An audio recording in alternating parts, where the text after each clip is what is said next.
में आकर के पधारे हुए हैं। जो मनुष्य का कर्तव्य है वह कर्म करने को यहाँ पर पधारे हैं। आइए जिन महापुरुषों के छत्र छाया में आनंद विभोर हो रहे हैं, बुलंद स्वर में गुरुदेव का एक बार जय घोष करके अपने मुखारविंद को पहुंच कर ले। बोलिए प्रेम से श्री सद्गुरु महाराज की जय। सौ गुना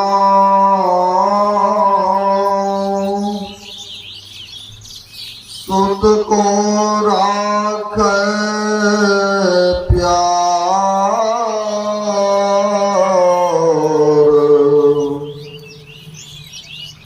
मन से सेवन करे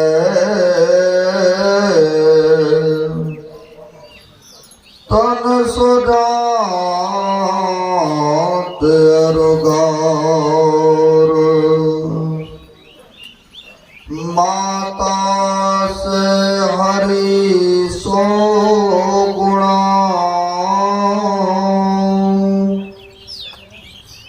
जिनसे सो गुरुदेव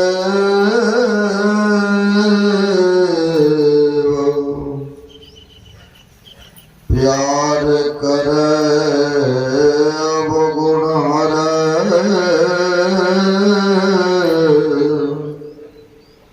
चरण दास सुखदेव जो जस चंदा गवई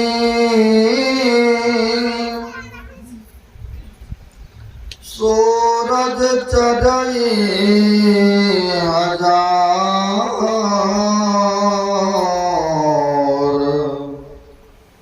है तो चानंद हो दिया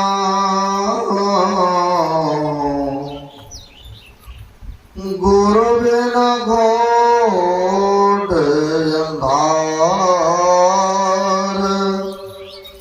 है तो चानंद हो दिया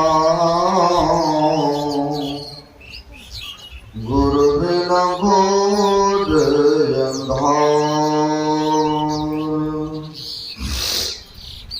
प्रातः स्मरण आनंद श्री घोषित परमाराध्य संत सद्गुरु महाराज के पाद पद्मों में असंख्य असंख्य बार नमन है।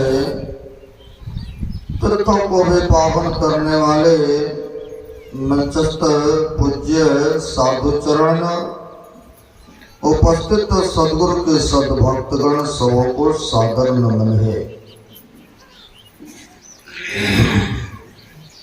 हम आप अभी पवित्र ग्रंथ रामचंद्रमानस के प्रथम सोपान बालकांड से हम आप अभी सुन रहे थे। गुरु के संबंध में जो गुप्त को प्रकट करा दे वही गुरु होते हैं। अब गु का अर्थ होता है अंधकार भी और रु का अर्थ होता है प्रकाश। जो गुप्त को प्रकट करा दे वह गुरु होते हैं और गुम में अंधकार भी होता है। हम आप कहाँ है तो प्रत्येक मनुष्य आंख बंद करते तो अपने को अंधकार में पाते हैं। अगर सच्चे सद्गुरु अगर मिले जीवन में, अगर मिल गए हैं तो वो क्या करेंगे, अंधकार से आपको प्रकाश में पहुंचा देंगे। लेकिन सच्चे सद्गुरु मिलेंगे तभी आप अंधकार से आप प्रकाश में जा सकते हैं। गुरु संसार में बहुत है। एक संतों ने कहा है, सहजो जगत में गुरु बहुत फिरे, ज्ञान ध्यान सुध नाही, अवतार सके नहीं एक को, गहे बहुत की बात। कहते हैं संसार में गुरु बहुत है, उपदेशक बहुत मिल जाएंगे, बाहरी आडंबर बहुत तरह के चमक धमक तरक भरक देखने को मिलेगा, लेकिन कहते हैं आत्म कल्याण उनसे अगर शिक्षा दीक्षा ले भी लिए तो कहते हैं आप वो अंधकार से प्रकाश में नहीं जा सकते हैं, क्योंकि जो पहुंचे होते वही तो दूसरे को पहुंचा सकते हैं ना। तो कहते हैं तार सके नहीं एक को, गहे बहुत की बाँ। कहते एक को तो उद्धार कर नहीं सकता, कल्याण कर नहीं सकता है, लेकिन बहुत शिष्य बनाने के लिए बहुतों को जा जा करके माला देंगे, कुछ मंत्र बताएंगे। कहते अगर ऐसे के पेड़ में पड़ जाएंगे तो कभी कल्याण होने वाला नहीं है। वही कह रहे तार सके नहीं एक को गए बहुत की बाँ। कहते एक को तो उद्धार नहीं कर सकता है और बहुत को वो बनाना चाहते हैं। अगर आपके जैसे भोले भाले भक्तगण उनके हाथ में चले जाएंगे तो खुद को तो उनको पता नहीं कहाँ जाएंगे, लेकिन शिष्य को क्या कल्याण करेंगे। इसलिए महापुरुष कहते हैं पानी पीजिए छान गुरु कीजिए जान। हमारे गुरु महाराज ने सत्संग योग में कहने की कृपा किए हैं, जो नित्य प्रति नादानुसंधान की क्रिया करता हो, जो संत मत को अच्छी तरह से समझा सकता है, जो सदाचारी है, कहते हैं ऐसे के चरण में ऐसे से दीक्षा लेकर के भजन करना चाहिए।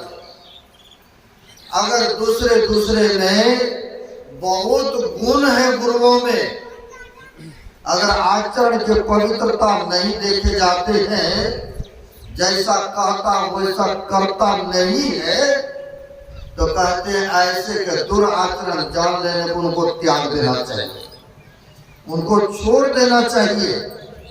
बहुत ऐसे हैं मंच पर से लंबे चौड़े बहुत मारेंगे, दूसरे को शिक्षा देंगे, ज्ञान देंगे, और जब उनके सानिध्य रहते हैं बोलेंगे कुछ और करेंगे बाद में कुछ और। ऐसे भी बहुत देखने को मिलता है। तो कहते हैं ऐसे बाहर के बातों से, बाहर की तर्क भरक से कल्याण आज तक किसी का नहीं हुआ है और नहीं हो सकते हैं। हमारे गुरु महाराज जी को भी सच्चे गुरु नहीं मिले थे, आपको पता है, जीवनी पढ़े होंगे या सुने होंगे। कहा पहले दरिया पंथी में, रामानंदी पंथी में कई गुरुओं के चरण में शरण में गए, लेकिन कहीं असली ज्ञान यह शिक्षा नहीं देखने को मिला। बहुत तो ऐसा आया है, एक साधु बाबा मिला, कहा तुम मेरे कुटिया में चलो, मेरे सेवा में रहना, तुमको खाने का मंत्र हम बता देंगे, स्नान करने का मंत्र बता देंगे, भोजन बनाने का मंत्र बता देंगे। अब लोग इतने मंत्र बताते हैं। तो गुरु महाराज तो कहा हमको इतना मंत्र की आवश्यकता नहीं है। तो कैसे जो संत मत के बाबा देवी साहब के शिष्य धीरज लाल बाबू से जब मुलाकात हुई, जब वार्तालाप हुआ, तो सुनते हैं कि रात भर सोते नहीं थे, दिन भर गुरु जी के जिनके कुटिया में रहते उनकी सेवा, भोजन पानी बनाना, पांव दाब करके जाते थे, रात भर संत मत के विषय में समझते थे, बैठते थे रात गुरु के बाद। तब जाके समझ बोध हुआ, तब कहा आप शिक्षा दीक्षा हमें दीजिए। जब जानकारियां हो जाते तो वो चाहते हैं हमको ये ज्ञान आप दे। तो कहा देखिए हमारे गुरु महाराज है मुरादाबाद में, बाबा देवी साहब वही दे सकते हैं। चिट्ठी पत्र भेजे, ऐसे ऐसे नहीं नाम कह गए सन्यासी हैं, वो दीक्षा लेना चाहते। बाबा देवी साहब के आदेशानुसार फिर वहां पर आया है कि दृष्टि योग की प्रक्रिया बताए, है ना। जब बाबा देवी साहब आए मायागंज भागलपुर में, तब मुलाकात हुई, तब जाकर के नदानुसंधान की दीक्षा मिला। और तब बैठ करके देखिए योग साधन किए, सच्चा सदगुरु मिले तो उधर को छोड़ करके फिर इसी में लगने लग गए। तो कहते अगर सच्चा गुरु जीवन में नहीं मिलते हैं, अगर ऐसे के पहले चरण शरण में चले भी गए हैं, तो कहते कल्याण नहीं होने वाला जब तक सच्चा सदगुरु नहीं मिलेंगे। तो कहते हैं बहुत बढ़िया वक्ता है, बहुत बढ़िया प्रवचन करते हैं, यहाँ तक कि चमत्कार दिखाएंगे, लेकिन आत्म कल्याण नहीं हो सकता है ना। हमारे गुरु महाराज के गुरु महाराज जैसे बाबा देवी साहब के भी गुरु थे, आप जानते होंगे तुलसी साहब थे जो कि पहुंचे हुए संत थे।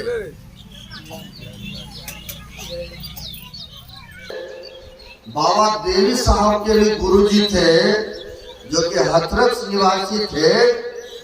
तुलसी साहब क्योंकि गुरु के संबंध में पाठ हुआ है, संत मत में नियमावली है, जिस आधार पर पाठ होता है उसी आधार पर वक्ताओं को अपने अपने ढंग से बोलना होता है।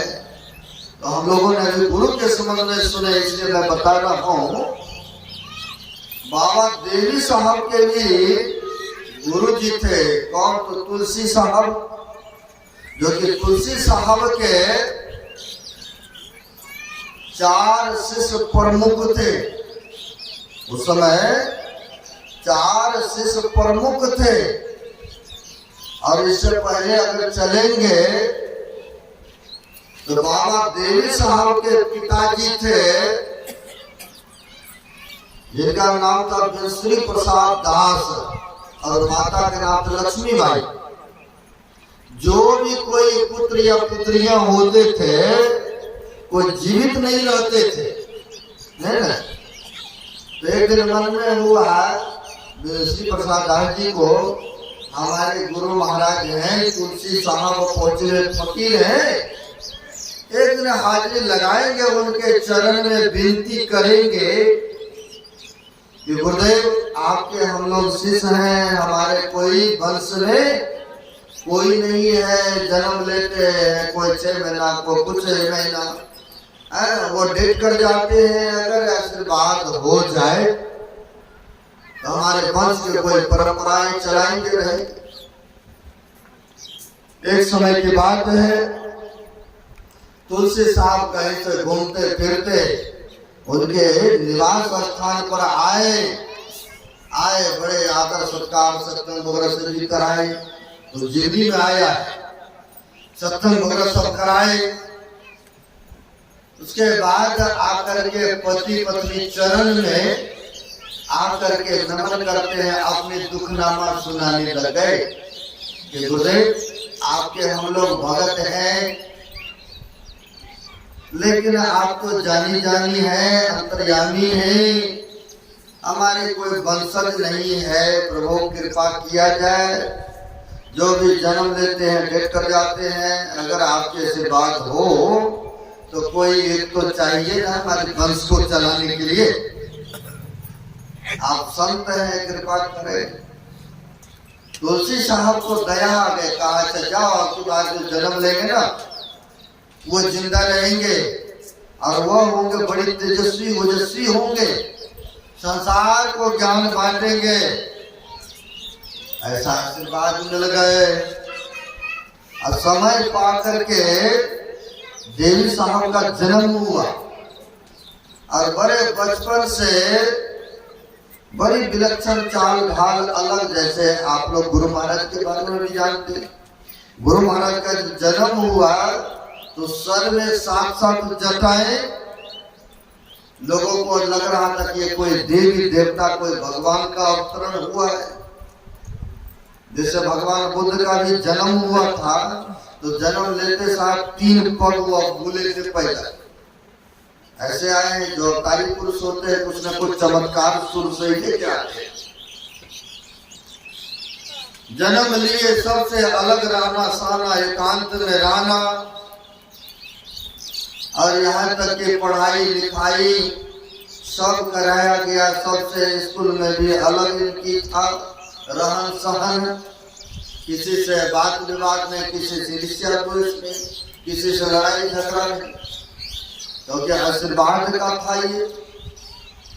और होते होते आपको ये भी पता होगा, पढ़ाई करते करते सरकारी डाकिया का भी काम करते रहे, लेकिन घर गृहस्थी में नहीं उलझे, ये संसारिक विवाह शादियों में नहीं उलझे, ऐसे रहे और ज्ञान का प्रसार प्रसार करते रहे, है ना। ऐसे शिष्य हुए जब माँ बाप ही जुड़ा है, तुलसी साहब से पुत्र या पुत्रियों का भी तो कर्तव्य होता है कि हमारे जब गुरु जी ही वही है तो हम भी दीक्षा शिक्षा ले। तो ऐसे तुलसी साहब के कुटिया में रह रहे थे, उसमें प्रमुख में 4 शिष्य थे, है ना। 4 शिष्य थे जिनका नाम था देवी साहब, सूर स्वामी, गिरधारी स्वामी और स्वामी सूर्यदयाल जी महाराज। ये 4 प्रमुख शिष्य थे, है ना, तुलसी साहब के। सब सेवा में रहते थे, प्रचार प्रसार कार्य करते थे अपने अपने ढंग से। होता क्या है, सबकी ड्यूटी अलग अलग लगा हुआ था। सबके सब कोई वहां गए प्रचार में, को बाजार में गए, वहां गए, और सूर स्वामी और तुलसी साहब रह गए थे कुटी में। सूर स्वामी और तुलसी साहब गुरु और शिष्य रह गए। और सूर स्वामी क्यों कह रहे थे, जैसे सूरदास जो आंख से दिखते नहीं तो फिर क्या करते हैं, उसको सूरदास है ये, इसलिए उनका भी सूर स्वामी नाम इसलिए पड़ा था कि आंख से दिखता नहीं था, है ना। ऐसा बहुत मिलते हैं, गुरु भक्त होते हैं, श्रद्धावान होते हैं। कल ही हम लोग गए थे बेलसारा में, सत्संग कर रहे थे, तो वहाँ के भक्तों ने आश्रम ले गए।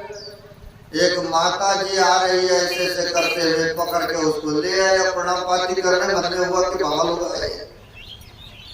तो कहा उन लोगों ने कि बड़ी श्रद्धावान है, ये डेली आ जाती है, सबसे पहले अंदाजा एक अनुभव हो जाता है। आ करके झाड़ू ले लेगी, बैठ करके झाड़ू भी मारती है आश्रम हॉल में। बहुत ऐसे हैं कि सेवा में रहते हैं, आते हैं। वैसे ही सूर स्वामी आश्रम में रहते थे, सेवा में रहते थे। सब के सब इधर उधर हो गए थे शिष्यगण, और संध्या वंदना के समय हो गए थे। जब संध्या वंदना के समय हुए तो गुरु जी का आदेश हुआ, अरे भाई कोई है कुटी में, संध्या वंदना होने जा रहा है। क्योंकि तो टाइम टेबल हर चीज का था। कहा कोई है, संध्या वंदना आरती विनती स्तुति क्यों करो, कोई है तो किसी का आवाज नहीं सुन रही। किशोर स्वामी है, कहा गुरुजी कोई तो है नहीं, मैं ही हूँ अकेला।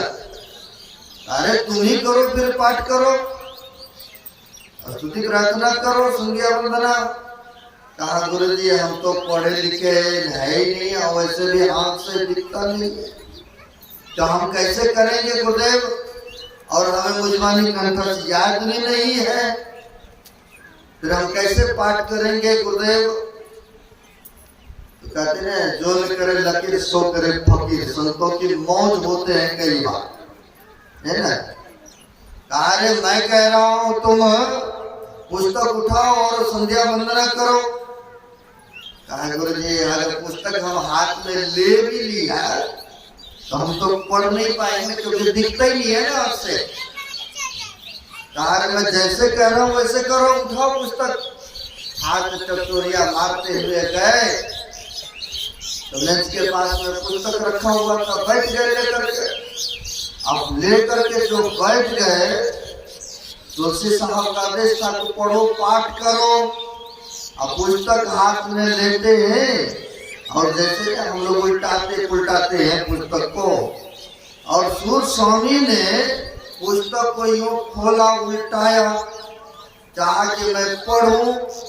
जो पढ़े लिखे नहीं है उनको भी होता है कि हम भी 2 अक्षर पढ़े होते ना, तो कुछ जानते पढ़ने के लिए, कुछ अच्छी अच्छी बातों को, है ना, इच्छा अंदर से सत्य होते। अब वहां पर गुरु जी का आदेश है कि अरे पुस्तक लो और पढ़ो। पुस्तक हाथ में उठाते हैं और उठा करके जो ही पढ़ने के लिए चाहा, देखने के लिए पुस्तक में क्या लिखा है, जैसे आपको इस तरह से उल्टाया पुस्तक को और फिर देखने भी लगे और पढ़ने भी लग गए। श्री सद्गुरु महाराज की है। देखने भी लग गए और पढ़ने भी लग गए। लेकिन की कृपा, वो पहुंचे हुए संतों की कृपा हुआ ना। तो जो करे लकीर और सो करे फकीर। सच्चे सदगुरु में ऐसी योग्यता, ऐसी क्षमता होते है ना। तो ऐसे थे तुलसी साहब और उनके शिष्य। आप जानते ही है कि जब तुलसी साहब ने शरीर छोड़ा तो उधर जो है स्वामी विद्याल सिंह जी महाराज ने राधा और स्वामी नाम से प्रसिद्ध कर लिए, व्यास वाले ने अलग कर लिए गति, है ना। और हम लोगों को बाबा देवी साहब ने यह संत मत के बेशक उस समय कम था प्रसार, लेकिन था, है ना। ये प्राचीन काल से चलता आ रहा है। और हमारे बाबा देवी साहब के जैसे संत यदा कदा प्रसार लगे रहते थे करने। हाँ, जितना गुरु महाराज किए उतना नहीं देखने को मिल रहा होगा, लेकिन था। अभी भी जाएंगे मुरादाबाद तो अभी बाबा देवी साहब को वहां पर कुटी देखने को मिलेगा, जिसमें कि बाबा देवी साहब सत्संग उसमें करते थे और उनके हाथों से निर्माण कार्य हुआ था, उसमें रोते थे। अभी भी बाबा देवी साहब का कपड़ा मिलेगा, काला वर्दी पहनते थे, जैसे हम लोग तो 2-3 भाग में पहनते हैं ना। अब बाबा देवी साहब एक ही हल्दी यहाँ से लेकर के घुटने तक पहनते थे। ऐसे अभी भी कपड़ा रखे हुए दर्शन के लिए। ऐसे बाबा देवी साहब भी सत्संग का प्रसार में लगे हुए थे, है ना। प्रचार जो भी भक्त कोई बुलाते थे वहां जाते थे। संत महात्मा काम है लोगों को ज्ञान बांटना, शिक्षा देना। जैसे यहाँ पर गृहपति ने बुलाए हैं, कल बच्चे का मुंडन हुआ, आज उस बच्चे का जन्मदिन है, खुशी में साधु महात्मा को बुलाते हैं, बड़ी अच्छी बात है। बाबा देवी साहब भी धर्म का प्रसार में लग गए थे। उनके साथ में सेवकगण भी थे। कई बार होता क्या है, जैसे बड़ा दुरेशन होता है ना, जैसे आप लोग अखिल भारती गए होंगे या जिलावासी को होता है, तो पराया करके नदी के पास आसपास में होता है, इसलिए कि नहाएंगे धोएंगे, खुले आसमान में रहेंगे, अच्छी व्यवस्थाएं वहां पर रहेंगे। तो बाबा देवी साहब का भी सत्संग नदी के किनारे में इस तरह पंडाल लगा हुआ था और सत्संग हो रहा था। आपके जैसे लोग, भक्त लोग, बहुत श्रद्धालु बाबा देवी साहब के सत्संग में पधारे थे। कई बार होता है कि 1 दिन का सत्संग होता, कहीं कहीं 2 दिन का होता, कहीं कहीं 3 दिवसीय भी होते हैं, और कहीं कहीं सप्ताह दिन भी ध्यान सत्संग चलता है। तो बाबा देवी साहब का इसी तरह से श्मशान घाट के पास में सत्संग हो रहा था, पंडाल लगा हुआ था। बहुत भक्त लोग श्रद्धा प्रेम से सुन रहा था, है ना, सुन रहा था। तो होता क्या है, गांव के आसपास का एक व्यक्ति का शरीर छूटा, और छूटा तो जलाने के लिए नहीं, श्मशान घाट ही तो जाते हैं ना प्राय करके। श्मशान घाट गए, वहां पर सत्संग हो रहा है आसपास में, वो लोग आ गए जलाने के लिए। अब जैसे वहां पर आया जलाने के लिए, अब वो लोग शोरगुल भी कर रहा है, उसका धुआं भी हो सकता है उधर से इधर आवे, सब भक्तों को दिक्कत होंगे। और जब मुर्दा जलते हैं तो मौसम भी बहुत गंदा नमाते हैं, महकते हैं। तो देखा बाबा देवी साहब ने कुछ दूर पर लोग को सब जलाने के लिए आया, बहुत शोरगुल भी कर रहा है। तो बाबा देवी साहब ने अपने सेवकों को भेजा कि जाओ उन लोगों को बोलो थोड़ा देर रुक जाएंगे, हम लोग आरती विनती कर लेंगे जल्दी से, और तुम लोगों का जो दाह संस्कार करना है कर लेगा, क्योंकि धुआं उधर से आएंगे तो सभी को कष्ट होगा।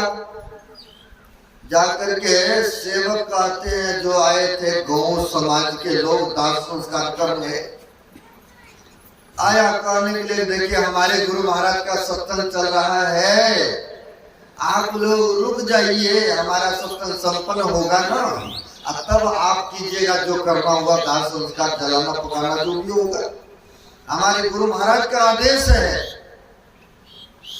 तो कई आदमी तो समझदार भी होते हैं कि चलो साधु बाबा कह रहे तो मान जाओ, अब उन्हीं में से कुछ हठेले प्रवृत्ति के भी होते हैं, वो कहते हैं साधु पके तो ऐसे करते कहते रहते हैं, उनका काम है सत्संग करना, उपदेश करना, हम लोग जो करने के लिए आए, हम लोग यहाँ पर दाह संस्कार करेंगे, जाएंगे अपने काम में, घर में जाएंगे, यहीं पर बैठे रहेंगे।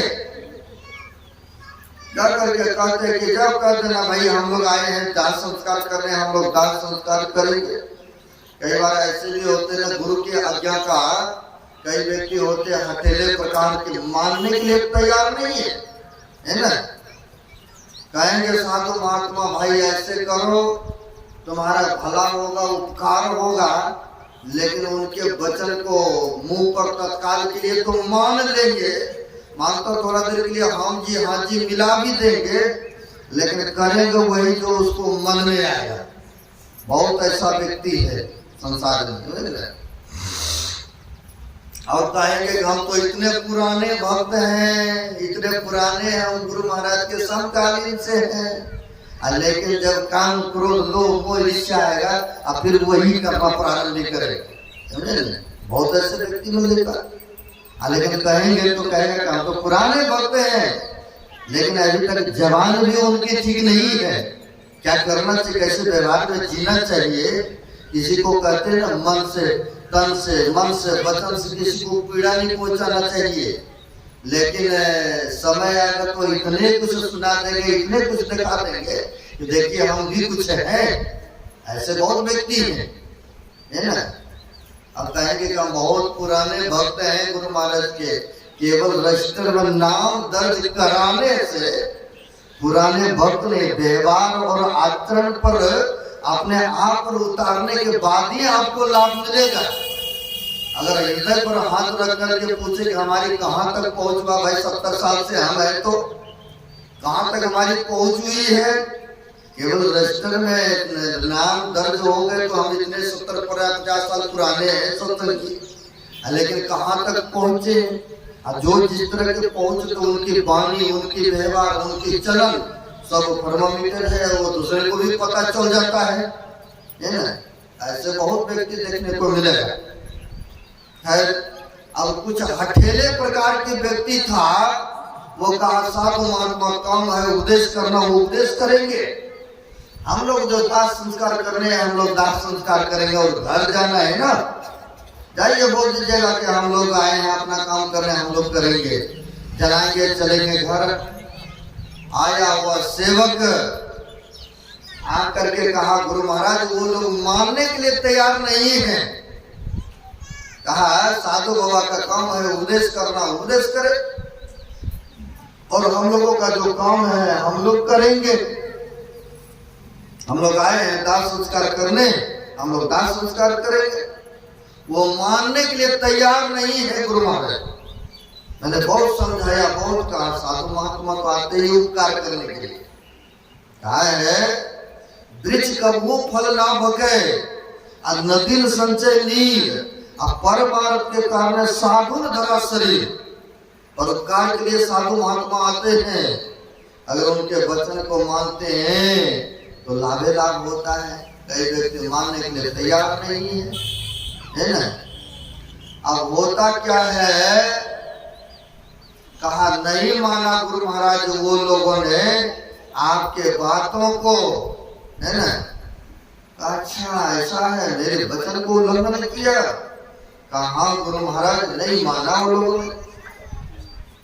कहा अच्छा ठीक है, नहीं माना तो कोई बात नहीं है, चलते हैं। चलो मेरे साथ में तो तुम लोग, मेरी वचन को, एक साधु के बातों को उल्लंघन किया वो लोगों ने, चलो मेरे साथ। दो चार सेवक, है ना, दो चार सेवक जो है गुरु जी के साथ हो लिए। बाबा देवी साहब कपड़ा काला कपड़ा पहनते थे। अब दो चार सेवक उनके साथ हो लिए। अब बाबा देवी साहब लाठी लिए हैं, है ना, लाठी भी रखते हैं। बहुत साधु महात्मा ऐसे देखने को मिलता है। अब वृद्ध जब होते तो कई बार वृद्ध को तो सहारा चाहिए ही चाहिए ना। अब देखने के लिए आंख में चश्मा भी चाहिए। बहुत ऐसा अवस्था आते हैं जिनको आवश्यकता है इस चीजों का पड़ता है।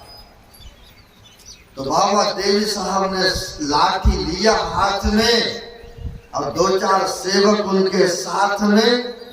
बाबा देवी साहब बड़े झटकते हुए, लाठी लेते हुए उस श्मशान के तरफ चले, है ना। देखा वो लोगों ने चीता रचा रखा था, अब आग फूकेंगे। उन लोगों ने देखा, अरे साधु बाबा आ रहा है, इतने तेजी से, बड़ी क्रोध मूड में है, कहीं उनके आमने सामने पड़ जाएंगे तो हो सकता कहीं शराब ना दे दे, क्योंकि इनके वचन को हमने नहीं माना हो ना। भाई भागो यहाँ से, वो देखो आ रहा है बड़ी तेजी से, भागो जल्दी यहाँ से। अब दो चार करके सब दूर दूर भागी निकले। नहीं रहेंगे साधु बाबा के सामने में, और नहीं कहीं क्रोध करेंगे, ना ही कुछ शराब देंगे, कहीं हो ना हो इनके वचन को उल्लंघन किए हम लोग, इसीलिए तो सत्संग छोड़ करके आ गए हैं यहाँ। कहीं शराब दे देंगे। सब आदमी उस जगह से, मुर्दा के अलावा और कोई नहीं है वहां पर, है ना।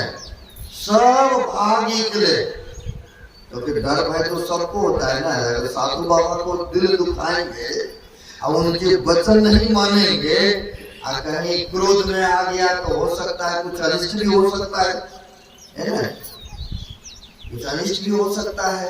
सब आदमी उस जगह से भाग करके दूर हो गए।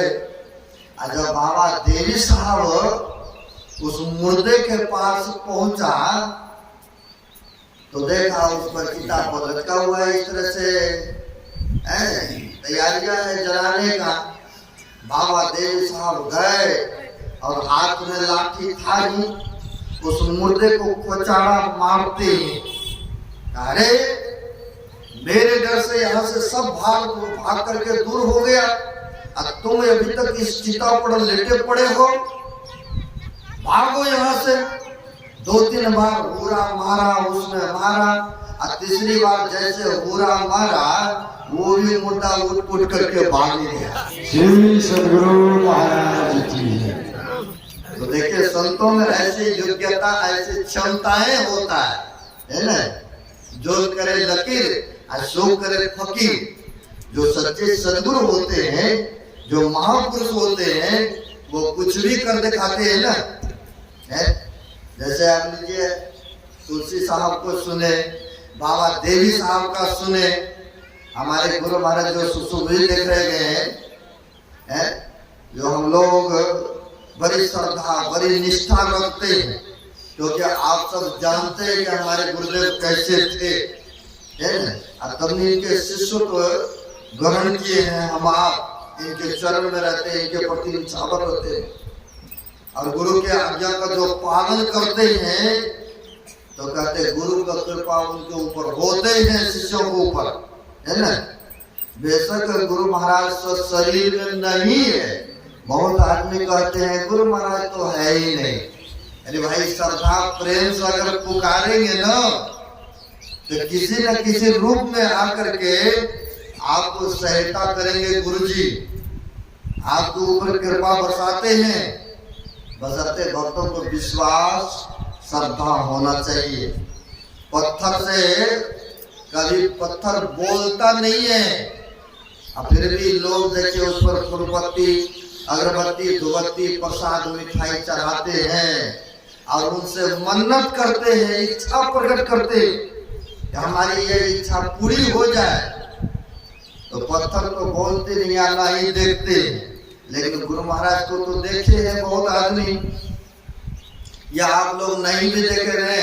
आपके जो पूर्वज है, आपके जो गांव समाज में पुराने हैं सत्संगी, उन्होंने तो देखा है प्रत्यक्ष में, लेकिन पत्थर से आज तक किसी ने वार्तालाप करते देखे हैं? नहीं देखे हैं। बिल्कुल सत्य बच्चे, लेकिन मुड़ी जोड़ा नहीं देखे, लेकिन फिर भी विश्वास करते हैं लोग। अब विश्वास करते हैं तो उससे भी लाभ मनुष्य को हो जाता है ना। गुरु महाराज बेशक शरीर में नहीं है, लेकिन जो श्रद्धा रखते हैं, निष्ठा रखते हैं, उनको यह स्वरूप जो देख रहे हैं इससे भी लाभ होता है। आप कहेंगे ऐसा है? कटिहार जिले की बात है, एक बूढ़ी माई सखत बीमार पड़ गई। शरीर है तो किसी को कोई रोग बीमारी तो हो ही सकता है ना, क्योंकि शरीर ये बीमारियों का घर है।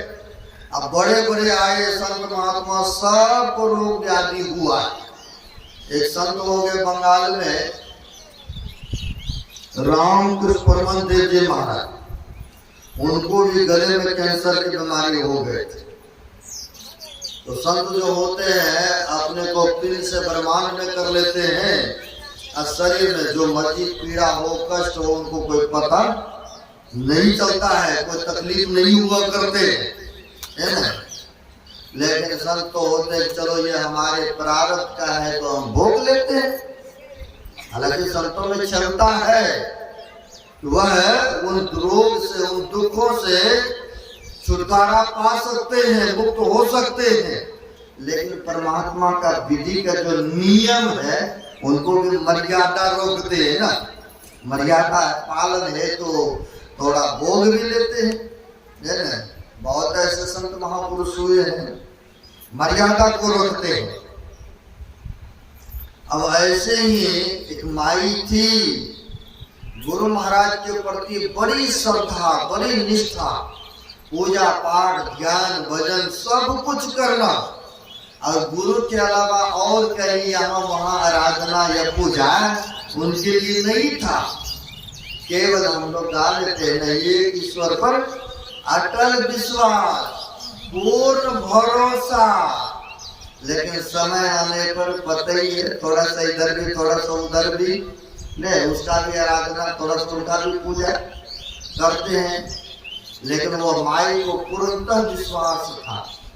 एक कल ही दीक्षा दे रहे थे, माई एक बैठ गए कि कुछ भूल चुक हुआ होगा तो हम वो भी सुधार लेंगे, ऐसा होता है। अब वो बैठी, कहा बाबा हम केवल गुरु महाराज को ही मानती हूँ, जो भी पूजा पाठ या कुछ चढ़ाना तिहाराना गुरु महाराज को मैं चढ़ाती हूँ। बड़ी हमें खुशी हुआ कि ऐसे भी भक्त हैं, भक्तनी है, जो गुरु महाराज के प्रति बड़ी श्रद्धा रखते हैं, निष्ठा रखते हैं, है ना।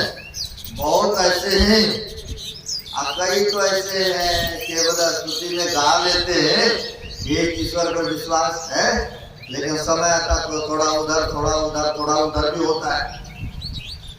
लेकिन वो माई को पूर्ण विश्वास थे, गुरु महाराज हमारे सर्वोपरि हैं, मेरे लिए जो है सो गुरु महाराज ही है ना।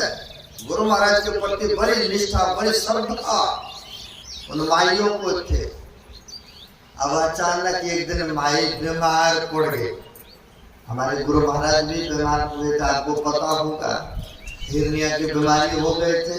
नहीं, उधर जाना नहीं चाहते, तो शरीर में व्याधि रोग तो होते हैं, क्योंकि 72 करोड़ नाड़ियां बताते हैं इस शरीर में। अब कौन सी नाड़ी कब ब्लॉक हो जाए, कब क्या हुआ, हड्डी भी बढ़ता है। एक सत्संगी के पास गए थे, गले में देखा मोटा सा बेल्ट फीता लगा हुआ था, गर्म पट्टी। बोला मैंने क्या हुआ भाई?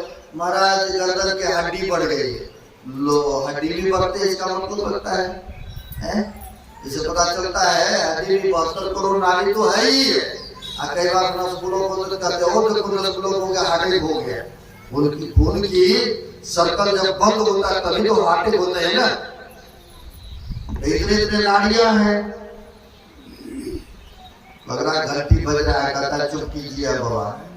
हाँ वैसे बज गए थे, कहिएगा तो हम बंद करते हैं। वैसे तो 5 बजे तक इधर बैनर में दिख रहा है, लेकिन हमारे बाबा लोग भी बोले थे कि 5 बजे तक करेंगे, लेकिन 4:45 बजे तक छोड़ दे।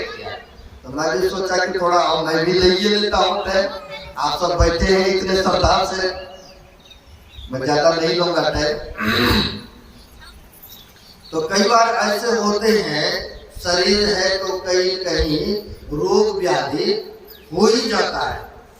लेकिन कहते हैं ज्ञानी भोगे ज्ञान से, अज्ञानी भोगे रोए।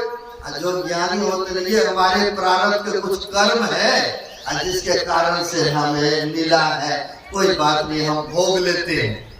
और जो आध्यात्मिक में नहीं जुड़े हैं, जो ध्यान भजन सत्संग नहीं करते हैं, हर परमात्मा ने इतना बड़ा कष्ट दे दिया, इतना दुख दे दिया।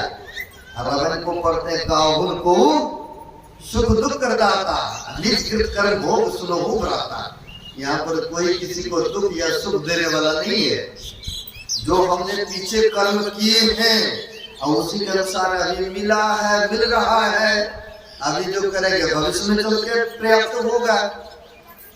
अब यहाँ पर माई को पूर्ण विश्वास, लेकिन अचानक एक दिन वो माई बीमार हो जाती है। अब बीमार हो गई तो बेटा पोता ने ले गए हॉस्पिटल में इलाज के लिए। ऐसे तो नहीं छोड़ देते हैं ना, ले जाते हैं इलाज के लिए। वो डॉक्टर के पास ले गए, वहां सक्सेस नहीं हुआ। कहा भाई फलाने जगह ले जाओ बड़े हॉस्पिटल में। होता है ना कि यहाँ नहीं हुआ तो दूसरे जगह बड़े से बड़े ट्रांसफर कर देते हैं। ले गए, कहा जाओ वहां जाओ वहां जाओ। लेकर के गए बड़े से बड़े हॉस्पिटल में। दिनों प्रति दिन हालात बिगड़ते चला गया। अब बिगड़ते चला गया, बहुत जगह जगह दिखाए, बहुत रुपया पैसा खर्चा किए। अंतिम में होता डॉक्टर को शायद अनुभव होता होगा, वो कह दिया कि अब ले जाइए घर में, इनको सेवा सत्कार कीजिएगा। डॉक्टर जवाब देते हैं कई बार, अब ये कुछ दिन की मेहमान है, ले जाइए घर में सेवा कीजिएगा। काहे के लिए रुपया बर्बाद कर रहे हैं इतना, आगे नहीं है रहने वाला, बचने वाला। अब वहां से ले आया उनके बेटे पोते जो भी था। अब ले आए घर में, रूम में बेड पर सुला दिए। सब आदमी परेशान थे इनके पीछे। इतना कम रुपया भी खर्चा किया, इतना समय भी लगा, लेकिन फिर भी ठीक नहीं हुआ। सब अपना अपना काम काज में लग गए। जो था उनके घर के सदस्य, बूढ़ी माई को रूम में सुला दिए। बेचारी उठ करके बैठ भी नहीं पाती थी। अचानक एक दिन पानी प्यास लगते हैं उनको, आवाज भी लगाए कोई हो तो एक गिलास पानी दो, एक गिलास पानी दो। कई बार होता क्या है, बूढ़ा बूढ़ी होते हैं ना, तो कई बार कहते ये ले आओ वो ले आओ, तो घर के लोग कहेंगे अरे वैसे वो चिल्लाते रहता है, वैसे वो बकबक करते रहता है, छोड़ो बोलने दो उनको, बोल रहा है। अब बूढ़ी बेचारी एक गिलास पानी के लिए आवाज लगा रही है, लेकिन सुन करके भी कई बार हम सुनी, अरे वैसे बोलते बोलने दो, इतना रुपया लगा, इतना समय बर्बाद हुआ। अब बेचारी पानी एक गिलास के लिए तरस रही है। यार जोरों को लगता है तो वहां पर नहीं देखेंगे ये फिल्टर के पानी है कि कुआं का पानी है या नदी का पानी, पहले पीना चाहते हैं ना व्यक्ति। बेचारी बूढ़ी माँ को पानी प्यास से व्याकुल है, छटपटा रही है, आवाज भी धीरे धीरे लगा तो कोई सुनने वाला नहीं। रूम में गुरु महाराज का स्वरूप तस्वीर लगा हुआ था, है ना, तस्वीर लगा हुआ था। बूढ़ी बेचारी गुरु महाराज की तरफ देखती है और देख करके कहती है गुरु महाराज रो रही है, आंख से आंसू बह रहे हैं। कहते हैं अगर सच्चे दिल मन से पुकारते हैं ना तो उनके पुकार को भी स्वीकार करते हैं परमात्मा, क्योंकि परमात्मा तो सब जगह है ना। अब परमात्मा के रूप में संत संत महापुरुष होते हैं। अब तस्वीर की तरफ देखती है, आंख से बाहर आंसू बहा रही है और कहती है गुरु महाराज यह हमारा ये शरीर छूट जाए, चोला बदल हो जाए, क्योंकि एक गिलास पानी के लिए मैं तरसती हूँ। यानी आप तो समृद्धवान है, यानी मन में जो जो बातें उठ रहा है ने अपने दुखनामा सुनाते हैं ना कई बार। वह माई गुरु महाराज की तरफ देखती है और अपना आंख से आंसू बहा रही है और अपना दुखनामा वेदना सुना रही है। या तो गुरु महाराज आप समृद्धवान हैं, या तो हमें ठीक कर दीजिए। और पता नहीं कि गुनगुना रही है बातें, जो तुम चाहिए वही है सोई, और सब कुछ तुम्हारे हाथ हो। ने कहते जो आप चाहेंगे प्रभु वही होगा, सब कुछ आपके हाथ में है। रो रही है, विश्वास देखिए, खाली कहते ना अरे मन सोच ले केवल भजन गाने से क्या होगा, है ना। विश्वास है केवल गा रहे हैं, बता रहे हैं, लेकिन गाने से वैसा विश्वास, वैसे श्रद्धा, वैसा निष्ठा होता है तो देखिए कितनी बड़ी लाभ होता है ना। बूढ़ी माई कह रही है जो तुम चाहिए वही है सोई, सब कुछ तुम्हारे हाथ। हे गुरु महाराज, हे परमात्मा, हे ईश्वर, आप ये तो हमारे शरीर को छूटना तो है ही है ना। जैसा 6 महीना, साल भर, 2 साल के बाद छूटेंगे, छूटना तो निश्चित है।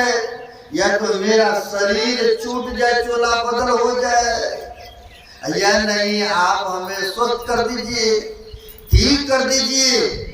जब तक हम जिए किसी के पराधीन नहीं रहते। सबको ऐसा चाहते हैं कि वृद्धावस्था में हमारी कोई सेवा न करे ना।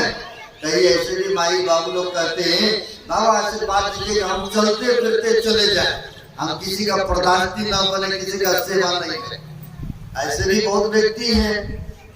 अब बूढ़ी बेचारी गुरु महाराज की तरफ देखती है और आंख से आंसू की धारा बह रहे हैं और कह रहे गुरु महाराज या तो आप ठीक हमें कर दीजिए, या नहीं तो मेरा शरीर चोला परिवर्तन हो जाए, छूट जाए, क्योंकि ये गिलास पानी के लिए मैं तरसती हूँ।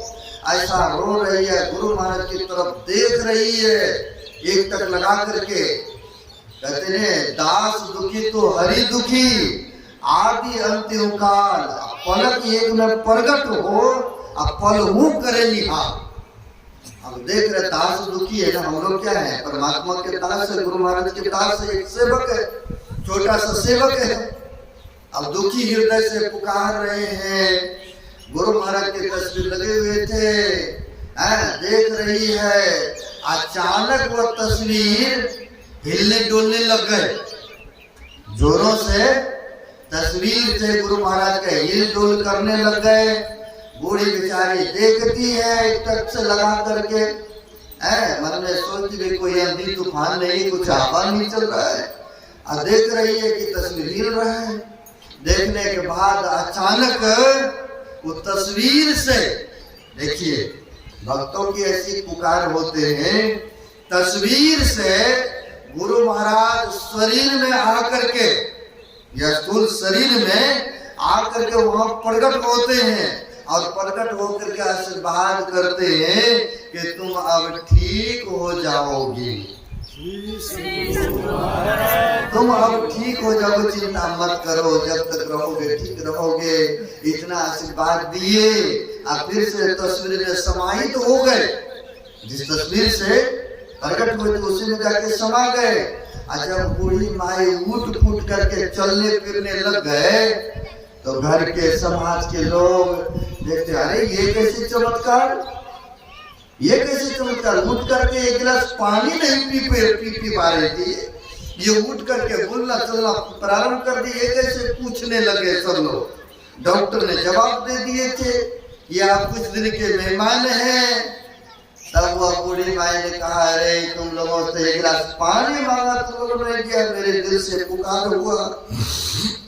गुरु महाराज की कृपा हुए, गुरु महाराज आए थे और आशीर्वाद दिए हैं। उन्हीं के आशीर्वाद का फल है कि हम ठीक हो गए। अब देखिए, जो गुरु के प्रति श्रद्धा रखते हैं, विश्वास करते हैं, तो किसी न किसी रूप में आकर के सेवक का रक्षा, उद्धार, दुखों से निवृत्ति कराते हैं कि नहीं, है ना। इसीलिए कहते हैं हम लोगों को सच्चे सदगुरु मिला है। इसके कथनानुसार अगर ध्यान भजन सुमरण करेंगे, इनके कहे अनुसार उस पथ पर चलेंगे, उस आचरण को अपनाएंगे, तो क्या गुरु महाराज की कृपा नहीं होंगे? कृपा तो उनके सदैव बरस रहा है। एक व्यक्ति ने कहा कि गुरु महाराज इतने वर्ष हो गए आपका भक्त बने हुए, लेकिन आपका कृपा हमारे ऊपर नहीं है गुरु महाराज, है आपकी दया दृष्टि नहीं है हमारे ऊपर। कहा अच्छा दया दृष्टि नहीं है, दया को उल्टा तो भाई उधर से अगर लिखेंगे तो क्या होगा? दया का उल्टा होता या का तो या, अगर उधर से लिखो तो क्या होता है? कहा गुरु महाराज वो तो याद होता है। कहा याद करोगे तो दया तो स्वयं मिलेगा आपको। बारिश सब जगह हुआ करते हैं ना, पानी कहाँ टिकते है? जहाँ गड्ढा होता है पानी वही टिकते है ना। वैसे सदगुरु की कृपा तो सदैव बरस रहा है, लेकिन हम आप वैसा पात्र बनेंगे तब न विशेष कृपा का लाभ उठाएंगे। इसलिए कहते सदगुरु की महिमा है अनंत, अनंत किया उपकार, लोचन अनंत उधारिया, अनंत दिखावन हार। सदगुरु की महिमा अपरंपार है। उनके कथनानुसार ज्ञान भजन सत्संग करेंगे तो गुरु महाराज की कृपा बरसते रहेंगे। यही आप सबों के सेवा मेरे गुरु के प्रति रखा। अब अपने वक्तव्य को यहीं पर विराम दे रहा हूँ। अब कल 2 पाले का सत्संग है, इसी तरह से आइए आप लोग। जो भी ज्ञान प्रसाद है बांटने का प्रयास करूंगा आपके बीच में। बोलिए प्रेम से श्री सदगुरु